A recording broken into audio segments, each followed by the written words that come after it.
Sampaikan ada CPO, ada gula, ada karet. Yang mana yang kira-kira paling signifikan? Baik, jadi semua kita lakukan transformasi ya. Kami oleh Pak Menteri waktu itu diminta supaya fokus kepada 5 komoditi. Tadinya banyak bisnis kita nggak punya fokus, nggak ada stressing ya.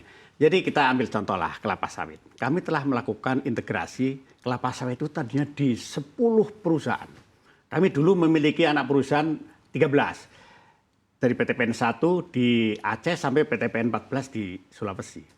Sejak Desember tahun lalu, kita semua 14 PTPN itu sekarang diintegrasikan menjadi 3 subholding. Subholding sawit menangani kelapa sawit, subholding palmco N4 itu menangani sawit. Itu dari 10 PTPN menjadi 1.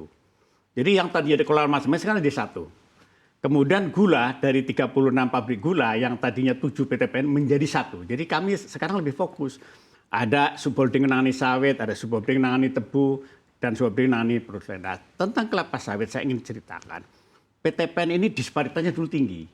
Antara yang di Sumatera Utara itu per hektar itu bisa 6 ton. CPO itu di nasional paling kan 3,5. Kita sudah 6 ton di Sumatera Utara, tapi yang di Lampung, Kalimantan, Sulawesi masih di bawah 3 ton lah. Dengan integrasi korporasi ini kita perbaiki, kita rehabilitasi yang di tempat-tempat yang masih potensinya rendah, tentu ini akan meningkatkan produksi nasional. Jadi di kelapa sawit di satu sisi kita menaikkan jumlah produksinya, di sisi lain kita melakukan efisiensi, itu yang kita lakukan dari cerita, sehingga cash cost-nya turun, kemudian produksi naik. Baik, untuk gula dan karet seperti apa Pak? Untuk gula ini paling menarik, jadi saya kalau cerita gula saya betul-betul merasa greget betul, merasa jengah betul. Begini ceritanya. PTPN itu memiliki 36 pabrik gula. Kalau saat ini produksi kita sekitar hampir 800.000, 765.000 tahun lalu. Itu merupakan sekitar 35-40% nasional. Tahun ini insya Allah kita bisa naik di atas 20%, sekitar 900.000 lebih. Jadi tahun ini meningkat 200%. Nah khusus untuk gula itu setelah kami melakukan analisis kemudian pemetaan, urusan meningkatkan produksi gula itu mudah, relatif mudah. Kenapa relatif mudah? Tahun 1930, Hindia Belanda Pulau Jawa itu luas tanaman tebunya itu hanya 192.000 hektar, produksinya 3 juta ton. Saat ini luas tanaman tebu di Indonesia itu lebih dari 500, tapi produksinya nggak sampai 3 juta ton. Apa problemnya? Setelah kita pelajari, kita analisis, problemnya bukan di pabrik, bukan varietasnya kurang unggul, bukan. Problem di agronominya. Apa itu agronominya? Agronomi adalah bagaimana kita mengelola tanaman untuk menghasilkan produksi tinggi-tingginya.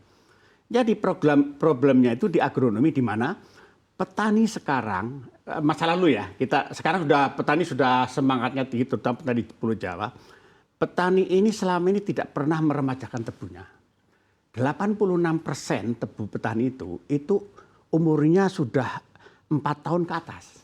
Bayangkan itu, 4 tahun ke atas. Jadi kalau di Pulau Jawa, di Jawa Timur sering mengatakan ratun lali. Lalu ratun lali itu ratun yang lupa umurnya berapa. Kalau tanaman tebu sudah bertahun-tahun tidak diremajakan, produksinya turun. Nah, kami sudah memiliki program bagaimana dalam 3-4 tahun ke depan kita mengembalikan bahwa tebu itu umur 1 tahun 25%, 2, 3, 4 itu masing-masing 25%. Kemudian tebu mana tebu yang dipanen awal, panen tengah, panen itu ada syarat ketentuan. Nah, ini kita kembalikan. Jadi kami sudah membangun satu infrastruktur organisasi yang nanti setiap hektar lahan petani mitra kami itu ada satu petugas kami yang ngontrol dari mulai memilih varietasnya, memberikan kreditnya. Kita didukung Pak, di Kementerian BUMN itu ada namanya program makmur Pak. Program makmur itu mengikat antara perbankan yang ngasih kur, ada petrokimia, Gresik, Pupuk Indonesia yang memberikan pupuk, ada asuransi dan ada off-taker, ada Bulog, ada ID Food, ada PTPN. Jadi petani sekarang kalau di Jawa Timur ditanyakan petani sekarang senang betul dengan ekosistem itu. Saya hanya minta dukungan pemerintah. Kalau nanti harga gula sudah mulai turun, pasti impor banjir. Kalau sekarang kita bisa bersaing. Jadi kami merencanakan dalam 3-4 tahun produksi petani naik sekarang dari 5 ton menjadi 8 ton. Ketika sudah 8 ton, Mbak, itu struktur biaya produksi petani turun dari sekarang 12 menjadi 6.000. Nah, ketika sudah 6.000, maka harga jual eceran tertinggi nggak boleh seperti sekarang, zalim itu. Karena sekarang ibu-ibu kita membeli gula di atas 16-17 ribu bahkan. Nanti setelah tercapai produktivitas 8 ton petani, itu kita harus turunkan harga gula mungkin cukup 14 ribu, 13 ribu. Tapi petaninya pendapatannya meningkat karena produktivitasnya meningkat 50%, maka pendapatan dia bisa meningkat ya 30%. Jadi petaninya sejahtera, konsumennya bisa purchasing power-nya meningkat kan, itu bagus itu. Pemerataan kesejahteraan. Nah, ketika nanti sudah produktivitas petani itu 8 ton, kita mampu bersaing dengan gula impor. Berapapun, kapanpun. Kuncinya di situ. Jadi perbaiki agronomi. Saya berterima kasih kepada pemerintah, khususnya Kepala Badan Pangan Nasional, karena beliau paham betul bagaimana harga pembelian gulanya petani itu sudah memperhitungkan aspek margin. Kami menjaga juga, ini kan perdagangannya bebas, kami memaintain agar jangan sampai tebunya petani yang dalam bentuk gula itu dijual harga murah. Ketika harganya mulai turun, saya nggak jual milik PTPN, sehingga keseimbangan tercapai.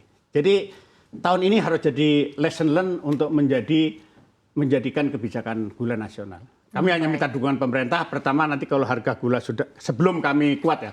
Tapi kalau kami sudah kuat sama petani, jadi kemitraan petani dengan PTPN itu satu yang mustahak. Baik.